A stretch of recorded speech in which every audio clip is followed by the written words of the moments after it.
Hello, this is Scott Montgomery of the Small Town Mercer. Today I'm going to talk about a unique thing that I dreamed up called financing insurance. And I started to notice things when I was doing, now I started to be in the insurance industry. That was going to be after I quit teaching, I was going to do that as a career and kind of retire. I started in my early to mid 50s doing that. And I was going to do that. It's a good industry. And I thought I would do that until I retired, and to help out, make money for the family. And maybe if the agency turned out well, maybe the kids could take over with it or something. I don't know. But I'm close to retirement now. Unfortunately, I got ill, had to shutter the agency, and so forth.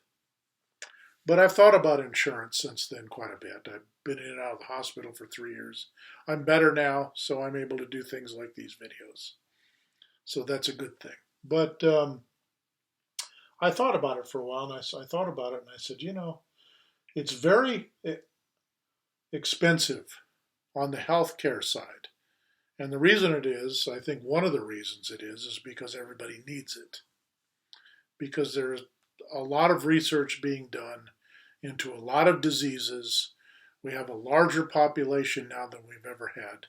And what? We're not as active as we were. Lifespans are longer. And so because of previous medical research, we have a lot of cures for things, a lot of treatments for things. And because we're living longer, we're getting a lot of things. And yet there's still diseases out there that we're still trying to figure out. So that's a huge cost. And because of that, we have huge insurance expenditures. Now, part of that, when I was an insurance agent, part of it was, how about the life insurance aspect? Well, life insurance is a tricky thing. Most people don't have enough of it. Most people either don't have it, can't afford it, or don't have enough of it, or, some do have some, but that's not really the majority of the population. Really, about 1/3 of the population, the working population, has adequate life insurance or adequate insurance in general. Okay? So I went over some numbers.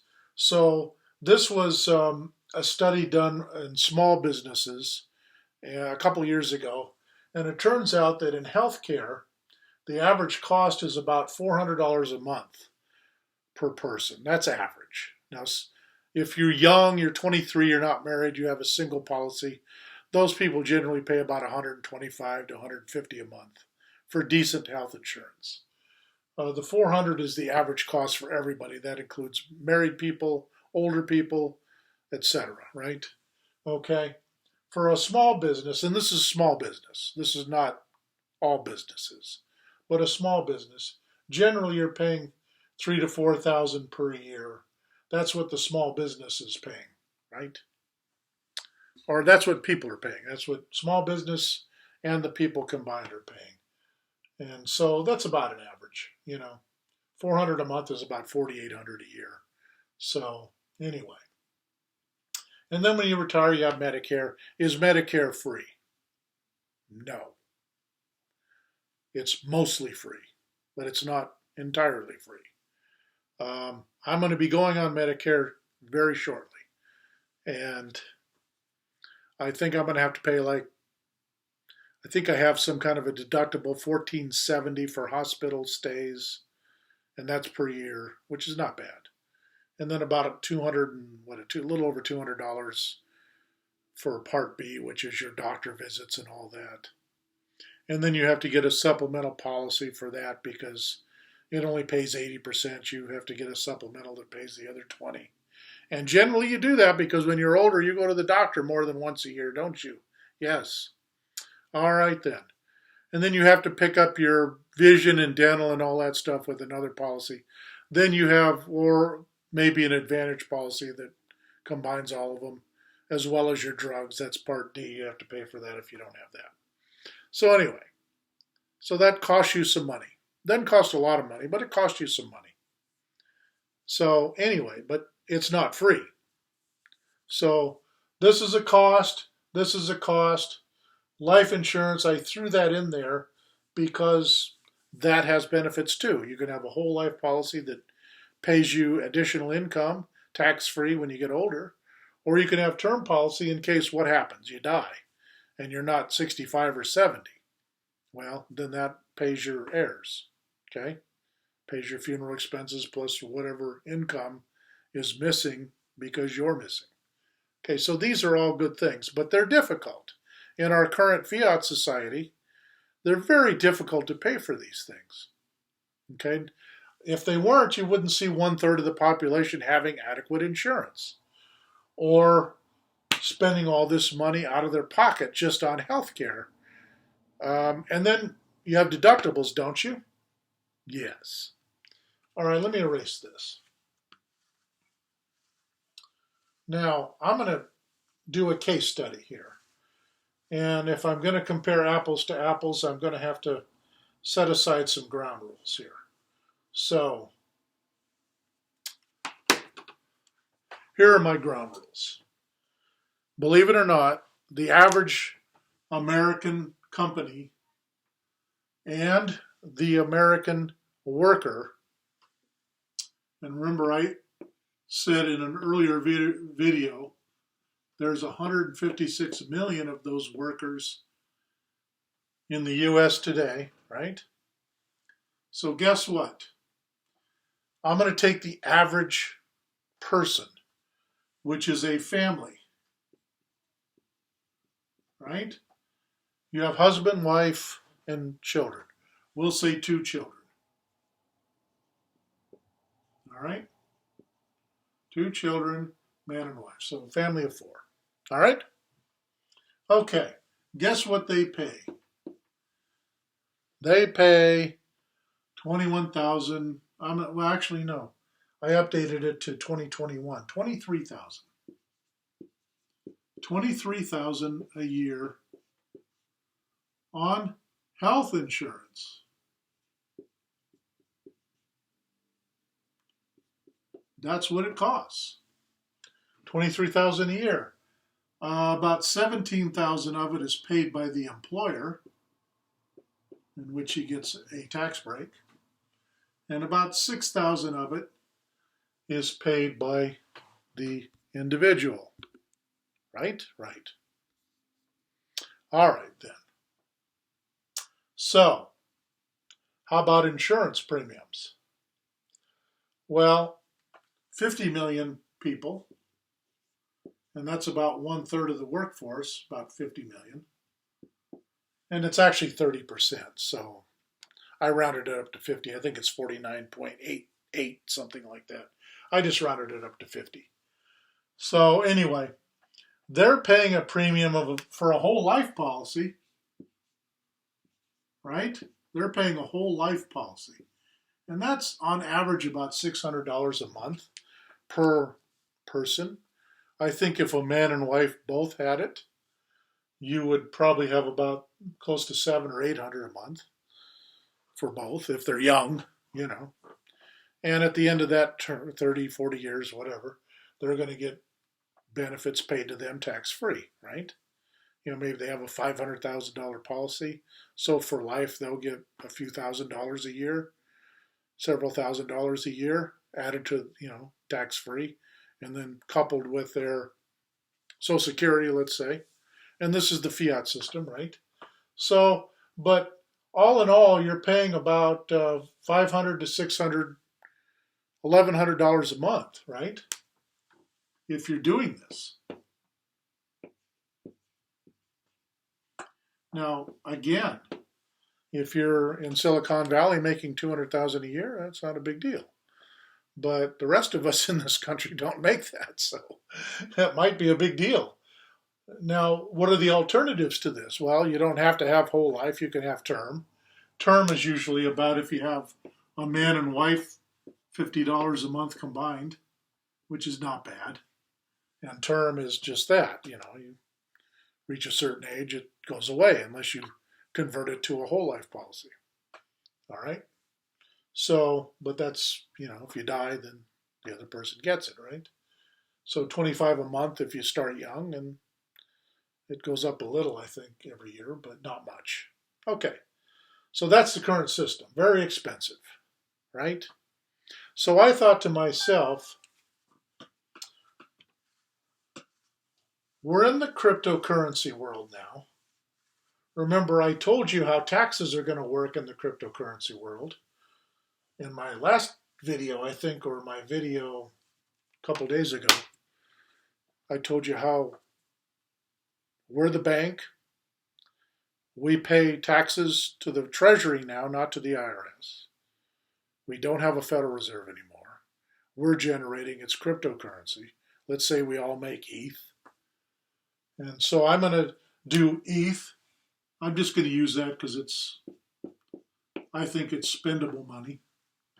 And I'm going to use ETH equivalent. So the equivalent of, like Ethereum today is $1,800, I think, per, that's what it's worth, $1,800. So I'm just going to use the equivalent value of ETH. And we'll use these same dollar numbers. I'm not going to convert from ETH like $23,000 is 1.35 ETH. I'm not going to use those numbers. I'm just going to use equivalency. So let's say we're on Ethereum and we have the same expenses, $23,000 per year in health expenses. Okay, right? So I'm saying that in this scenario, because we're the bank, we're not going to have the same expenses that are going to be incurred in the fiat system as far as health and life insurance are concerned, right? Because we are making money. We're making, in the scenario I presented the other day, 35% comes back to us every year. And when we retire, that compounds every year of our retirement. The first year or two, you're not making much in Social Security, or what I call Social Security savings now, that the government pays you back. But every year they got to pay you back even though you quit paying taxes. See, when you retire, you quit paying taxes. And they still have to pay you because you've been paying them all along. Remember, I have them only paying about a third every year for your expenses, and that compounds plus 10% interest. So the government makes money. They could invest in Bitcoin and ETH and do what we're doing, to make themselves profitable if they want to go out and spend money on crazy projects like, building a toilet on Mars or something. Fine. If you have the money to pay for it, good. As long as I don't have to pay for it, I don't care what you do. All right? That takes all the politics out of everything. Oh my God. They're preventing me from, doing this, and that. Well, they can't anymore because, like I said, local government, local ownership, and I'm going to come up with that video in the future too, that we're going to take control of all the federal lands and everything, and we're going to put them under state or local authorities. And then we can decide how we want to use the land. So enough of the gun control, of the you can't say this and you can't say that online. Yeah, we can. You can't,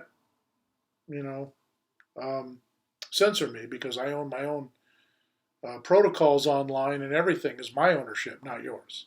You can't do anything to me. So I'm kind of getting off track here, and I'm sorry. But so this, because we're the bank, we can handle insurance differently now too, right? Yes. And so I have a role for life insurance and health insurance.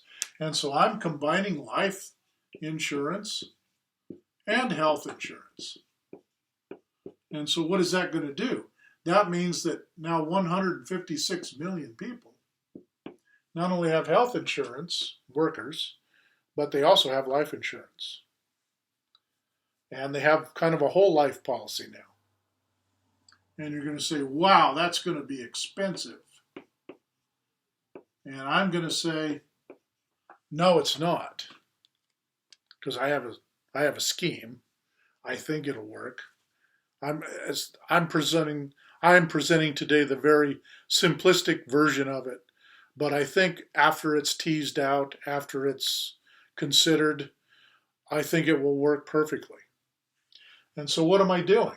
Well, you now have tripled the amount of money that goes into the life insurance pools. And let me show you how that kind of works. And I'll compare it to today. So today, let's say an average guy, whoever, male or female, 25 years old, they get a universal policy. Okay, let's just call it universal life because it pays interest. I think on average they're somewhere between 4 and 8%. So I'm just going to use, well, you know what? Let me make that 6% or 5%, something like that. Okay. Did I use 6 or 5 in my example? I threw out some numbers here. I used 5%. And 5%, you know, there are some, I think they have indexed universal life and things like that actually pay more than that. And I'm sure that that's probably the way to go, but I'm just going to use 5%.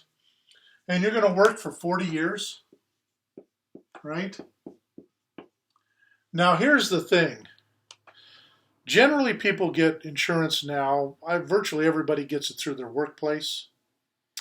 And not too many people get it outside of that. It's pretty hard to do. You can, but it's pretty hard to do. But assuming you're 25, you've gotten out of college, and we're just talking about the average person, about 80% of the population, okay, that's going to do this. We'll come up with other scenarios for the other 20% in future videos. But right now, we're 25, we're going to work 40 years and retire at 65. We're just saying, right? So, and that person is going to pay, well, guess what? Under the current system, what do they pay? The average person has about a $500,000 policy, I think, and they're paying about, what is it, 300 or 400?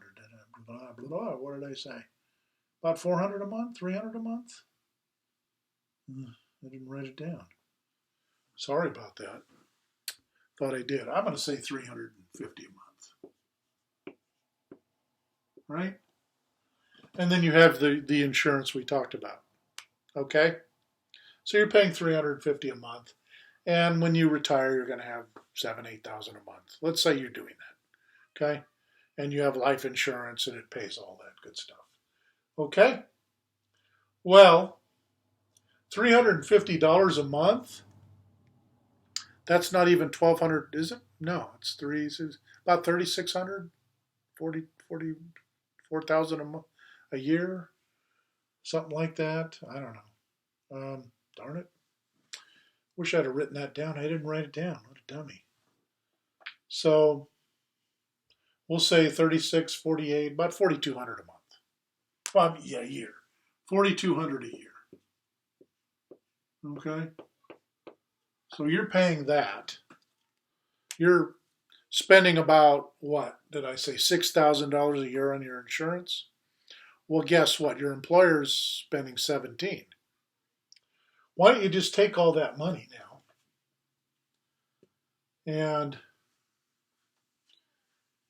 instead of putting $4,200 into your universal life policy and another $300 or $400 a month in your health insurance that comes out of your check, why don't you take the employer's, contribution, and let's all put it together and put it into a health insurance policy. And you're saying, well, wait a minute now. You're going to use all of your universal health to pay for your universal life, to pay for your health insurance? Yes, I am. So what if you put in, what is that going to be?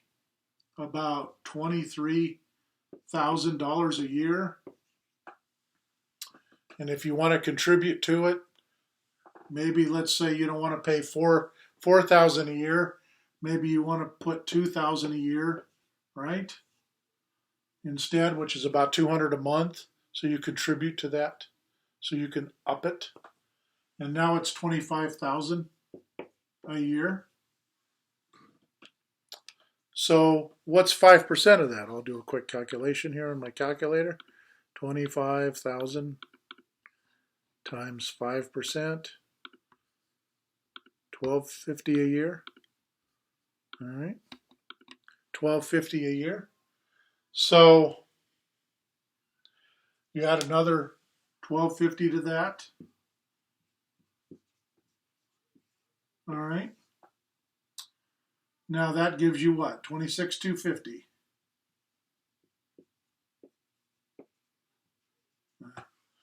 Okay.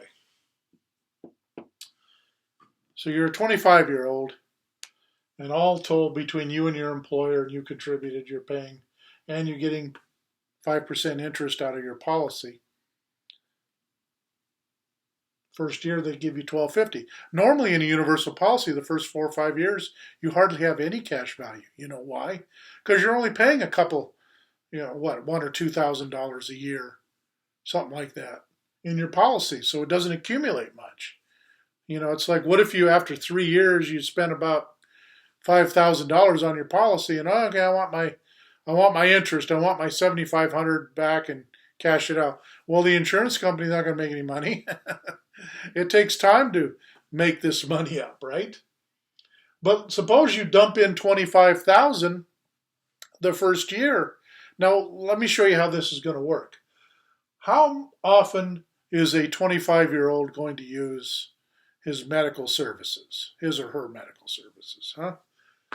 Let's say they have bad teeth, bad breath, couple of health scares, they had COVID or whatever, I don't know. They had the flu and COVID and something else, the whooping cough. Whoop, whoop. All right. Let's say they spent $4,000 on their insurance. Now remember, you're not paying deductibles anymore. You spent $4,000.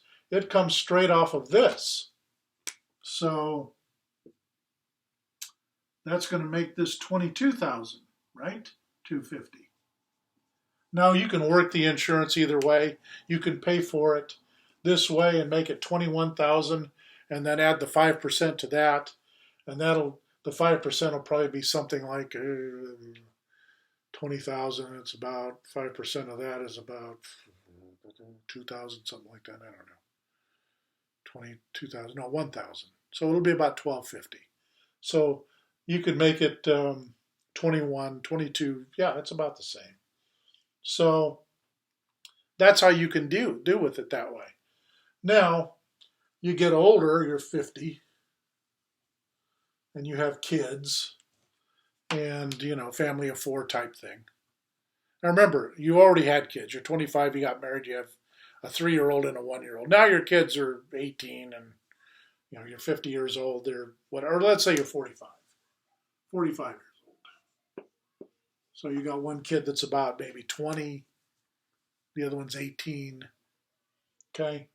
And your wife has issue. You and your wife are in your 40s. You're starting to get some age to you. You have to, maybe you get a little cholesterol. You got to take some pills or whatever. I don't know.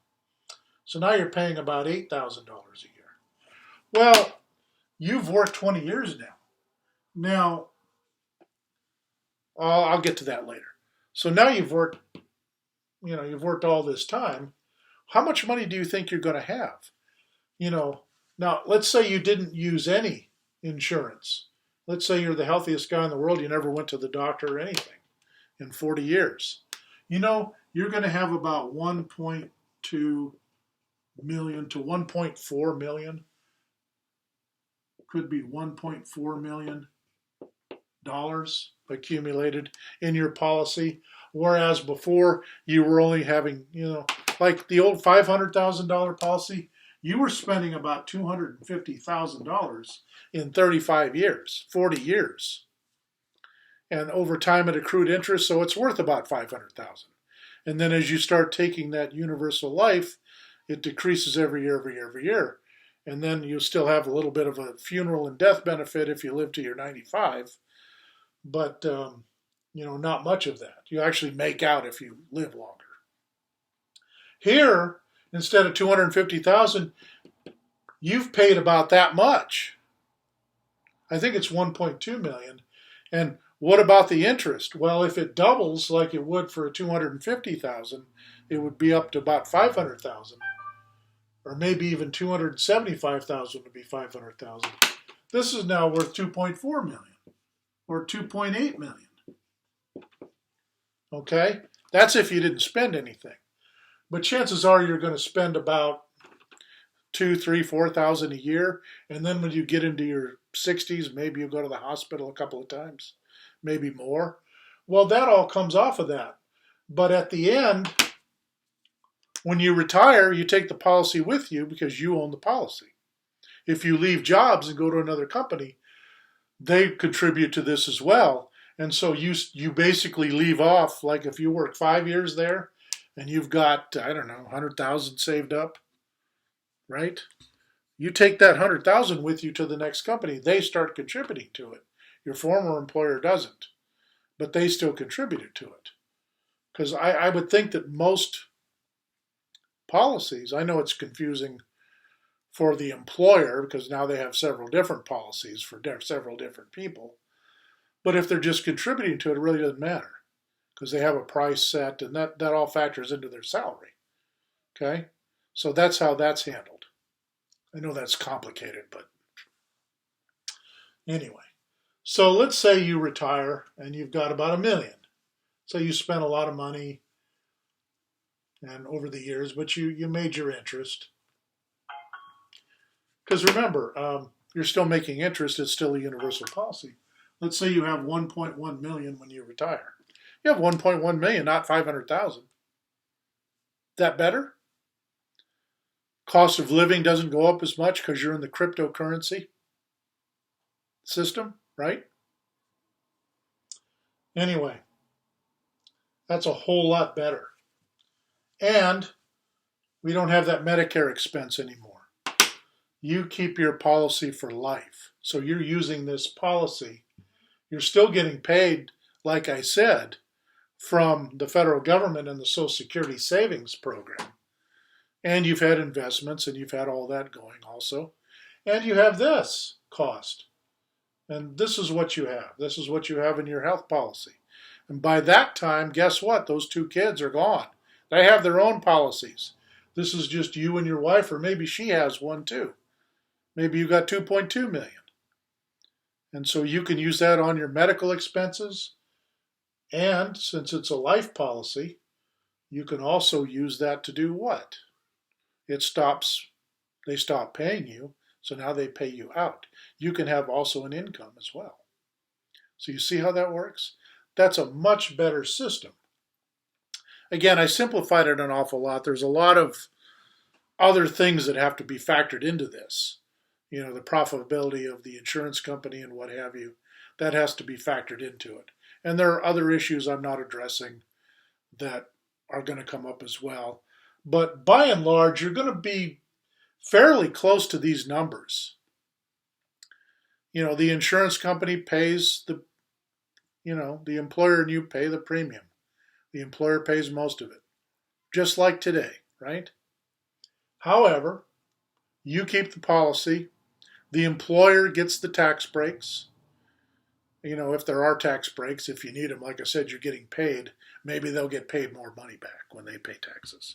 See, what I didn't tell you is we collect about 3.8 billion in taxes every year. 1.6 is the workers, but businesses contribute the rest of it as well. As well as sales taxes and things like that. So they'll get somewhat of a tax break for doing this, or some kind of a carrot for paying this. But anyway, that's how that system would work. So I think this has a really good chance of working. It makes the life insurance industry a lot more profitable, and it makes the people who use their product more profitable, and it's just as affordable as today's. And you can contribute as much as you want or as little as you want. Kind of like your health insurance of today. Or your 401k of today. And should we still use 401ks under my system? Why not? If they're profitable, yes. So anyway, that's a much better use of life insurance and health insurance. We should combine life and health insurance. The amount of money you use, because you're getting all of it put in every year, huge amounts, 23, 25, 27,000 a year per person. That's going to generate, the 5% right away. And again, you take off whatever you're going to pay for your medical expenses from that, because that's your insurance, or the insurance pays for it, and you're not even paying the 4,000, right? Now again, I used 4,000 and 8,000 because I'm acting like there's still a deductible. Maybe there won't be a deductible. I don't know. Maybe the insurance companies are going to make enough money that you don't have to pay a deductible. So that 4,000 and 8,000 is really going to be 1 or 2,000 a year, and therefore this then turns into 1.5 or 1.7 million. All right? I haven't worked out that part of it yet, but I'm thinking there won't be a deductible, so it's going to look more like that. Because remember, the insurer is getting 23,000 a year, and if you're spending 4 or 5,000 a year on expenses, they're still making 18,000 off of you. And if that's typical for everyone, for the majority of people, I should say, then I think they're going to do quite well. And I think the life insurance people are going to make out as well, right? Because, they're still getting their premium just like they did previously, except they're getting more. Okay? So I think that's a good system. I went a little long today because I wanted to emphasize that without a shadow of a doubt. I wanted to take all the guesswork out of it, and I wanted to present this scenario. I think it's workable, and I think it's time that we get to cryptocurrency. It's time that we put this system in place. Even in the fiat system, I think it'll work. So anyway, thank you for watching. This is Scott Montgomery of the Small Town Mercer. Have a wonderful day.